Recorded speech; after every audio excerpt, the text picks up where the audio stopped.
Assalamualaikum warahmatullahi wabarakatuh. Jumpa lagi dengan saya, yaitu channel Ekspor Import.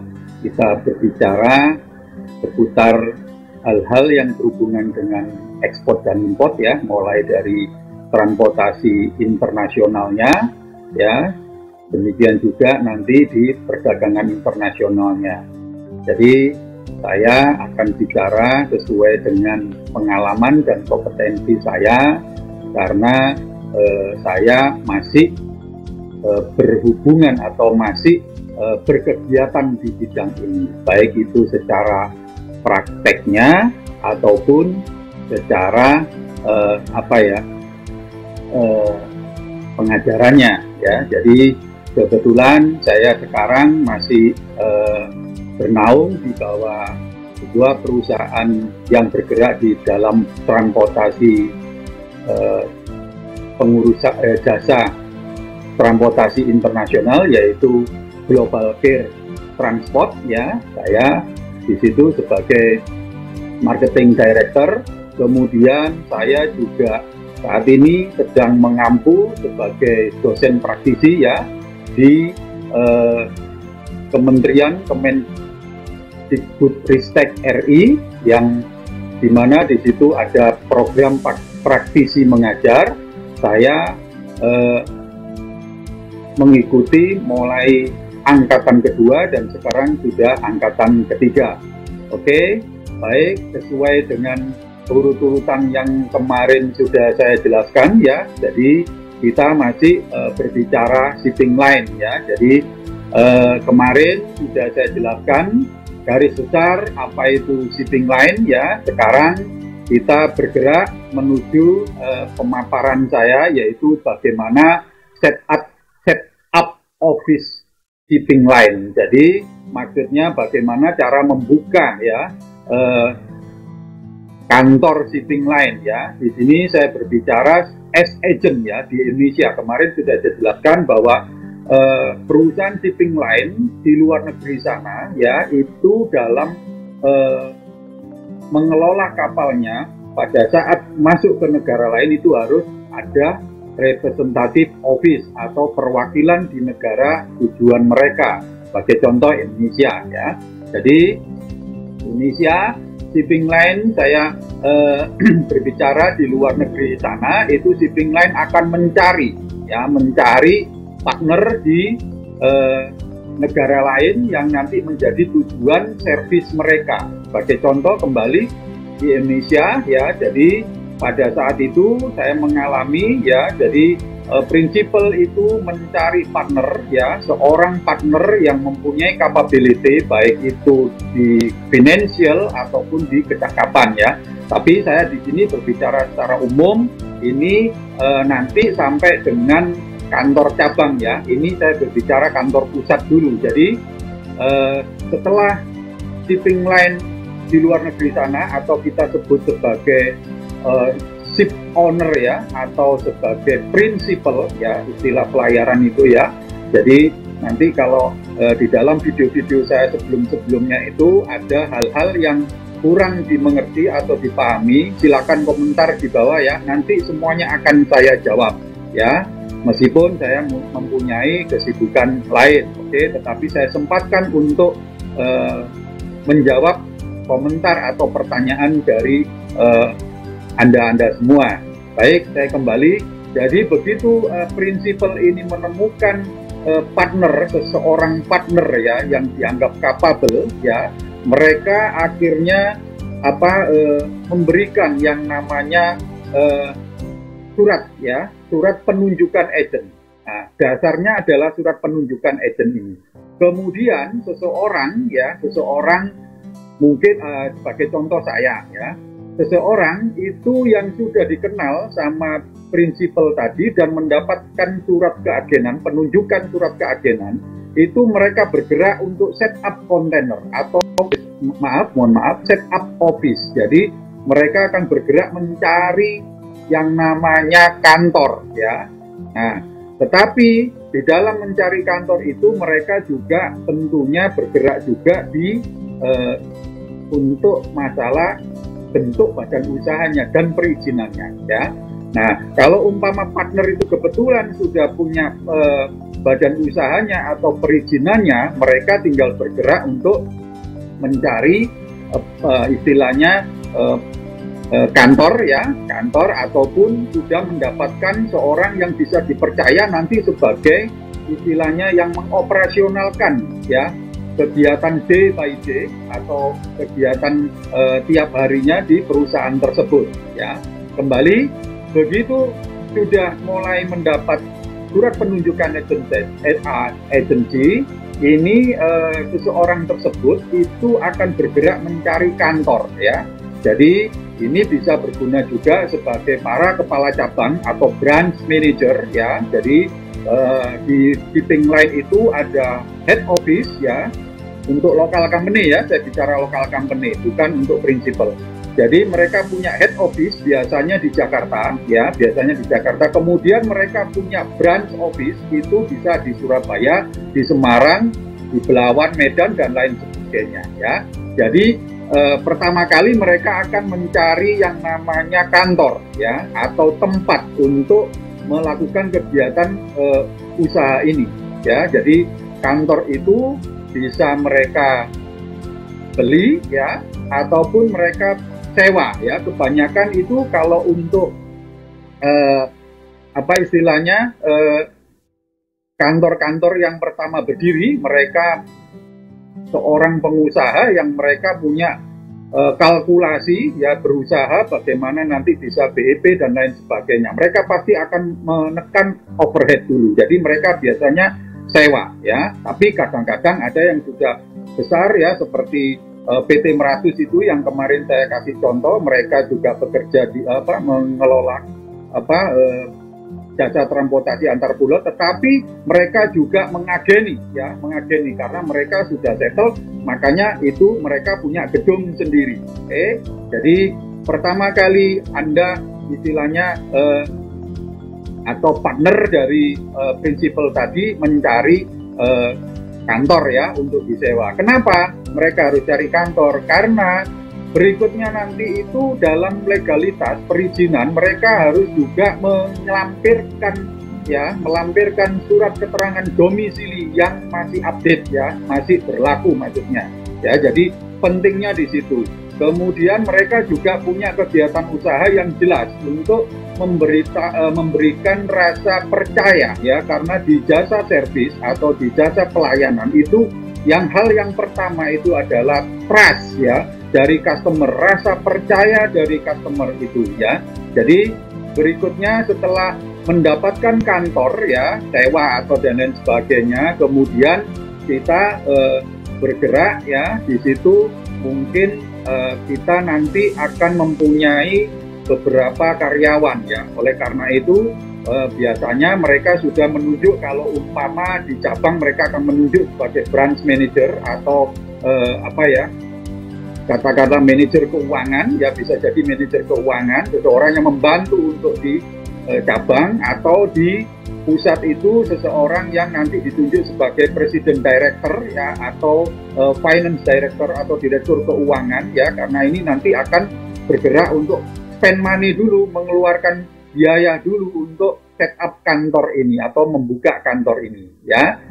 Jadi setelah mereka menggambarkan berapa pegawai yang akan mereka istilahnya recruitment, ya, jadi di situ akan dibikin partisi-partisi mulai dari pimpinan, staf, dan operasional, ya, dan terus juga di depan ada customer service dan lain sebagainya. Nah, itu tugasnya sebagai seorang pimpinan, ya, pimpinan baik itu pusat maupun cabang untuk menyiapkan, ya, perangkat-perangkat ini untuk menjalankan bisnis ini. Kemudian setelah dikerjakan partisi itu, ya, mungkin bisa kita borongkan atau kita bisa mencari tenaga istilahnya ahli di partisi itu agar kantor kita menjadi kelihatan bagus dan nyaman ya untuk para pegawai kita dalam bekerja, karena motivasi bekerja itu juga adalah kenyamanan, karena mereka ya para staf ini itu akan tiap hari ya menjalankan tugas mereka dan berkantor di situ. Oke. Setelah itu baru bergerak, setelah partisi sudah selesai semua ya, baru bergerak ke mebler ya. Mebler artinya belanja mebler, artinya belanja furniture dan lain sebagainya, peralatan untuk kantor dan lain sebagainya ya. Setelah mebler sudah selesai ya, akan berikutnya yaitu belanja peralatan kantor ya. Peralatan kantor itu seperti komputer ya, atau laptop, atau wifi, atau bahkan kendaraan operasional ya, baik itu motor maupun mobile ya, atau mobil. Jadi seperti itu. Kadang-kadang juga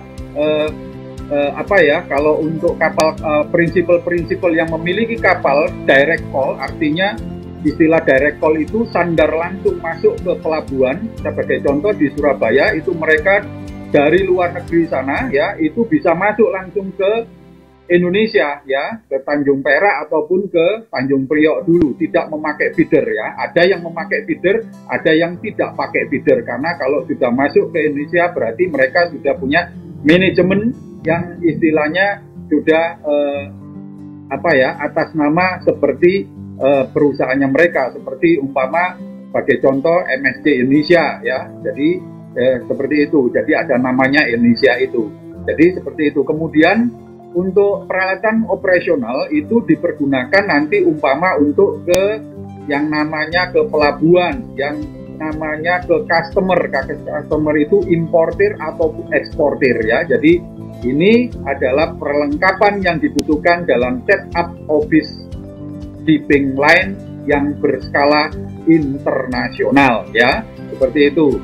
Kemudian ya, setelah kita sudah set up kantornya ya, kita sudah punya apa istilahnya domisili ya, domisili kantor itu, kemudian bergerak juga ya, bisa bersamaan atau bisa setelah itu ya, itu disesuaikan dengan tenaga yang sudah direkrut ya.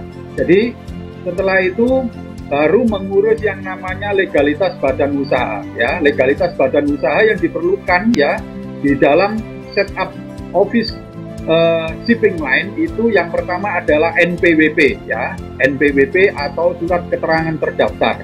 NPWP ini bukan NPWP pribadi loh ya, NPWP badan usaha ya, sesuai dengan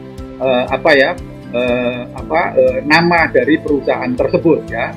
Kemudian yang kedua adalah surat keterangan domisili. Ini yang saya maksud ya. Jadi tempat kantor itu penting karena dalam pengajuan legalitas badan usaha itu harus ada surat keterangan domisili ya.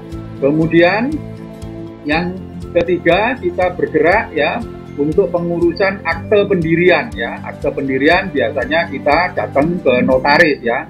Dan bentuknya ini adalah seperti yang saya infokan kemarin ya. Jadi bentuknya adalah PT ya.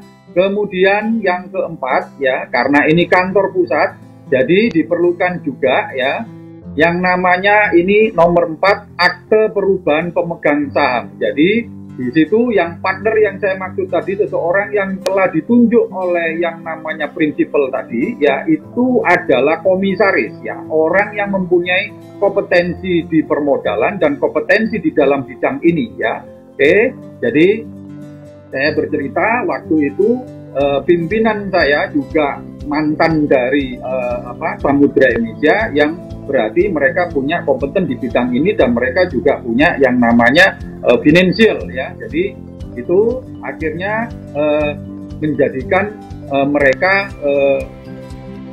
bisa mengambil keagenan dari beberapa pelayaran. Ada pertanyaan begini, apakah satu perusahaan nanti bisa mengageni beberapa prinsipal? Bisa ya, saya jawab bisa ya. Jadi seperti dulu perusahaan tempat saya bernaung, PT Andal Lautan Niaga itu mengageni tidak hanya Choyang Line tapi People Group dan MSC juga ya, dulu di situ. Kemudian MSC berubah di bawah PT Intra Jasa Mandaya dan sekarang menjadi Pak Nuriwan ya. Jadi seperti itu. Dan waktu dulu juga beberapa prinsipal pelayaran juga kita pegang ya, tidak hanya satu. Oke, seperti itu. Kemudian contoh yang lainnya, Samudra Indonesia juga, mereka juga mengageni beberapa shipping line seperti Hapag-Lloyd ya, seperti itu. Kemudian K-Line dan lain sebagainya ya. Atau mereka sudah pindah, tolong dikoreksi komentar di bawah nanti ya. Oke, berikutnya yang nomor 5 ya, itu adalah SIUPAL atau NIB ya. SIUPAL itu adalah surat izin usaha pendirian atau perusahaan ya, yang AL-nya ini adalah angkutan laut ya. Jadi ini untuk khusus angkutan laut ya. Jadi ini adalah pengajuannya ke Kemenperhub ya, Kementerian Perhubungan ya, Kementerian Perhubungan Laut. Jadi prosesnya itu sekitar kurang lebih 2 minggu ya, kita bersurat ke Kementerian Perhubungan ya. Kemudian nanti juga akan dibakukan juga melalui yang namanya NIB ya, nomor induk berusaha. Jadi kita pendaftaran kalau NIB sekarang sudah dimudahkan dengan proses online ya, di OSS ya. Ini saya tulis OSS itu singkatan dari online single submission. Jadi satu pintu ya, tetapi online ya. Nanti Anda bisa googling ya itu, dan bagaimana caranya, mudah sekali ya. Jadi sementara kalau persyaratan sudah lengkap, mudah sekali ya. Oke, jadi seperti itu. Kemudian setelah kita sudah punya SIUPAL dan NIB lewat OSS, bergerak ke yang nomor 6 namanya badan usaha. Jadi badan usahanya itu adalah berbentuk PT ya, perseroan terbatas ya. Jadi tidak bisa CB karena mereka sudah menggerakkan yang namanya modal besar ini ya. Minimal mereka itu ada punya satu kapal. Bisa dibayangkan satu kapal harganya ada yang 60 miliar, ada yang 200 miliar dan lain sebagainya ya. Kalau mereka mengoperasikan lebih dari satu kapal berarti ya bisa dikalikan sendiri ya. Yang jelas mereka bergerak di modal besar ya, penanaman modal besar. Kemudian ya tidak lupa ya, jangan sampai lewat ini. Yang ketujuh ini adalah mendaftarkan kantor sebagai anggota INSA ya. Jadi untuk perusahaan shipping line atau perusahaan pelayaran itu harus terdaftar sebagai anggota INSA. Apa itu INSA? INSA singkatan dari Indonesian ya, National Ship Owners Association. Jadi asosiasi pemilik kapal nasional Indonesia. Ya, ini yang akan mengadeni kapal-kapal dari luar negeri yang masuk ke Indonesia. Sementara di Indonesia mereka sudah punya kapal sendiri juga yang untuk pengoperasian antar pulau ya, seperti itu. Dan yang saya jelaskan kemarin, pemerintah juga ikut ya, istilahnya meramaikan bidang transportasi ini dengan tol lautnya ya. Pulau-pulau yang masih belum terjangkau oleh pelayaran-pelayaran domestik swasta ya, mereka masuk ke sana juga. Oke. Kemudian yang nomor 8 ya, nomor 8 adalah PMA, artinya ini modal PMA atau PMDN. PMA itu penanaman modal asing atau penanaman modal dalam negeri. Kalau penanaman modal asing berarti kita ke badan investasi ya. Jadi itu kita harus memberikan bersurat ke Badan Koordinasi Investasi ya, seperti itu. Nanti coba di googling juga ya, ada semua di situ. Oke, kemudian yang nomor 9 ya, ini yang saya katakan tadi, bahwa harus ada yang namanya SK agency ya. Apakah SK agency itu? Penunjukan dari agen ya di luar negeri sana sebagai pemilik kapal, itu menunjuk ya perusahaan yang sudah kita izinkan ini untuk menjadi ke agen mereka ya. Yang pasti juga nanti akan ada syarat-syarat kapal, berapa kapal yang akan dioperasikan dan spesifikasi kapal itu dan lain sebagainya ya. Itu nanti akan dijelaskan pada saat kita mendaftarkan ya, istilahnya kantor kita. Kalau kita umpama ada kapal yang direct call yang langsung masuk dari luar negeri, masuk ke Surabaya atau masuk ke Tanjung Priok atau Tanjung Mas, itu berarti mereka harus mengadakan istilahnya audiensi dengan gubernuran ya, di pemerintah setempat ya. Berarti kalau itu kelasnya provinsi ya, jadi mereka akan istilahnya audiensi atau bersurat ya. Kita datang saja untuk pengajuannya itu ke kantor pelayanan terpadu atau KPT-nya ya, KPT kantor pelayanan terpadu ya. Ada yang sudah bisa online, ada yang harus bertemu dulu pengajuan memakai hard copy, artinya berkas aslinya. Oke, baru ya setelah kita ke langkah kita yang ke-9, baru bergerak kepada yang namanya rekrutmen pegawai. Jadi untuk istilahnya rekrutmen pegawai ini nanti akan saya bikinkan bagannya dari pusat sampai yang cabang ya, yang untuk minimal. Tetapi untuk yang istilahnya mereka harus standarnya bagaimana ya, silakan ya, tergantung dari kebijakan dari manajemen masing-masing ya. Ada yang manajemennya sementara ini istilahnya tidak terlalu banyak pegawai, tetapi padat ya, padat pekerjaannya. Seperti saya dulu tidak terlalu banyak ya, jadi satu orang bisa menghandle bisa sampai 2-3 pekerjaan ya. Kemudian setelah kita besar, kita banyak order dari eksportir maupun importir, baik dari agent sana ya, agent sana nanti ada yang saya ceritakan nanti kargo nominasi sama freehand ya, itu istilahnya. Nominasi itu berarti ditunjuk dari agent di sana, dan freehand itu berarti kekuatan dari kantor lokal company ini. Nanti saya jelaskan semua di materi selanjutnya, pemaparan selanjutnya.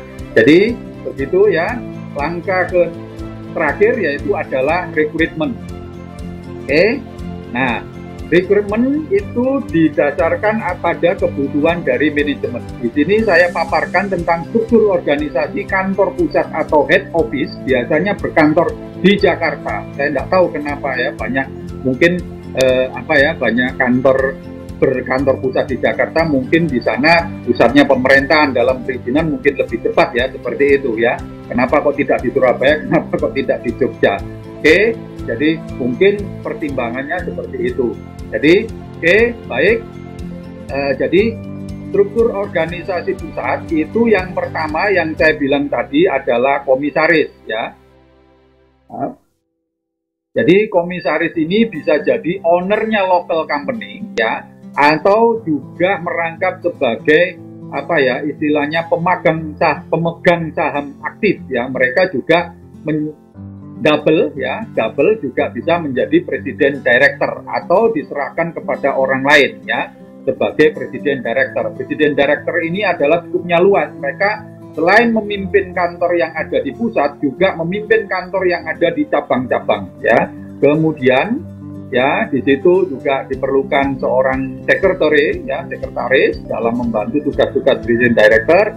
Kemudian ada HRD, Human Resources Development Director, yaitu untuk istilahnya rekrutmen ya, untuk legal formalnya rekrutmen itu ya, tentang gaji dan status pegawai itu staff atau non staff atau bagaimana, atau hire di kontrak dan lain sebagainya ya, seperti itu.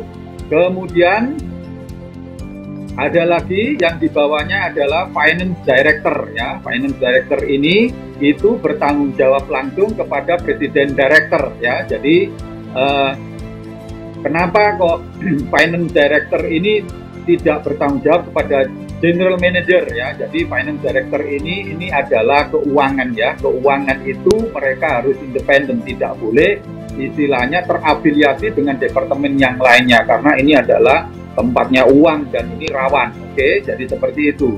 Karena itu Finance Director itu langsung bertanggung jawab kepada Presiden Director ya, yang dipercaya oleh komisaris atau sebagai pemegang saham. Kemudian ya di situ ada di bawahnya istilah bawahnya adalah Finance Manager, kasir dan operasional ya. Kasir itu untuk terima kalau ada pembayaran ya. Kemudian staf operasional ada untuk istilahnya ke pelabuhan, untuk mengurusin kapal dan untuk mengurus istilahnya custom standar dan lain sebagainya. Oke. Kemudian juga ada sebelah kanan ini ya. Sebelah kanan ini adalah marketing director ya. Jadi di situ ada direktur marketing juga ya, di mana membawai marketing pusat dan juga marketing cabang-cabang ya, kantor cabang maksud saya. Oke, jadi marketing director ini juga bertanggung jawab langsung kepada yang namanya presiden director ya. Jadi seperti itu. Kemudian di dalam mengelola kantor pusat ini ya, kalau di kantor cabang itu branch manager, kalau di kantor pusat namanya general manager. Jadi general manager ini membawai ya yang namanya marketing manager ya. Marketing manager ini istilahnya apa ya? Kadang-kadang juga terlibat dengan GM ya, karena untuk pengoperasian GM ini perlu yang namanya melaporkan kepada presiden director tentang budgeting dan tentang incoming ya. Jadi apa ya, kewajiban-kewajiban kantor yang dia jalankan setiap harinya itu atau nanti dilaporkan tiap bulan, dan kemudian apa ya, penerimaan dan prospek-prospek ke depan pengembangan perusahaan itu di general manager. Otomatis mereka butuh masukan dengan yang namanya marketing manager ya. Jadi kadang-kadang marketing manager ini juga di bawahnya general manager. Tetapi utamanya seorang marketing manager itu bertanggung jawab kepada marketing director ya, direktur pemasaran. Oke. Jadi di bawahnya ada marketing, itu ada marketing ya, di bawah marketing manager ya, itu maksud saya ada seorang staff marketing, kemudian ada staff sales ya. Jadi kalau di shipping line itu di pusat ada marketing, ada sales ya, itu tuh beda tugas ya nanti. Oke. Jadi nanti saya ulas untuk yang job desk ya, saya satu persatu nanti. Berikutnya di bawah sales itu ada operational staff ya. Kemudian seorang marketing ya itu di backup oleh yang namanya customer service ya. Jadi customer service itu membackup tugas-tugas marketing dalam mencari order atau istilahnya klien ya, mencari klien dari perusahaan ini di pusat sana ya. Ini bicara yang kantor pusat. Jadi customer service-nya bisa jadi dua, Yap Service punya customer service. Katakanlah sebagai contoh di Coyang dulu ada Gulf, ada USA, ada Mediterranean, ada Afrika, ada Asia. Itu satu customer service ya. Mereka handle satu customer service. Jadi seperti itu. Kemudian customer service juga di backup oleh seseorang staff ya yang namanya documentation ya. Bagian dokumentasi, tugasnya nanti di situ menerima CO, istilahnya membuat draft ya, draft untuk bill of lading ya. Kemudian documentation dalam menjalankan tugasnya untuk mengambil data dan lain sebagainya dari pelabuhan atau istilahnya dari customer atau klien atau eksportir atau importir, itu dibantu juga oleh yang namanya operational staff ya. Jadi ini yang organisasi pusat. Kemudian untuk yang organisasi cabang ya, kemudian cabang itu branch office ya. Branch office itu ada di Surabaya ya, Tanjung Perak sana biasanya ya, karena dekat dengan pelabuhan. Kemudian di Semarang ya, itu ada di istilahnya Tanjung Mas ya, sekitar pelabuhan situ ya. Kemudian juga di Belawan ya, Medan sana ya, di sekitar juga pelabuhan ya, di Belawan sana. Oke. Jadi seperti itu.